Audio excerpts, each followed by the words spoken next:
ಇದು ಪೂರ್ಣ ಪ್ರಮಾಣದಲ್ಲಿ ರಾಜಕೀಯವಾಗಿ ತೀರ್ಮಾನವನ್ನು ತಗೊಂಡಿದ್ದಾರೆ. ರಾಜ್ಯಪಾಲರನ್ನ ಸಂವಿಧಾನ ಪೀಠವನ್ನು ಬಿಜೆಪಿ ಮತ್ತು ಜನತಾದಳ ಮತ್ತು ಕೇಂದ್ರದ ಸರ್ಕಾರ ದುರುಪಯೋಗ ಮಾಡ್ಕೊಂಡಿದೆ.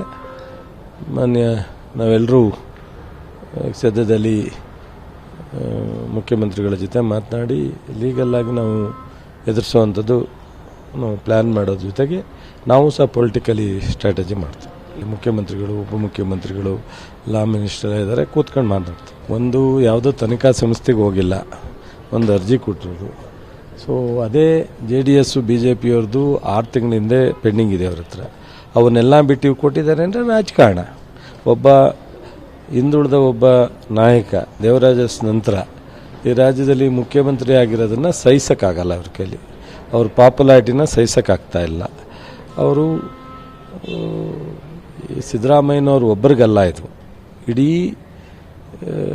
ಬ್ಯಾಕ್ವರ್ಡು ದಲಿತರು ಮೈನಾರಿಟೀಸ್ಗೆ ಈ ರಾಜ್ಯದಲ್ಲಿ ಅನ್ಯಾಯವನ್ನು ಮಾಡಲಿಕ್ಕೆ ಎತ್ತಿರೋದು. ಇದೇನು ಒಂದು ಸಣ್ಣ ಇಶ್ಯೂ ಆಗಲ್ಲ, ನೋಡಿ.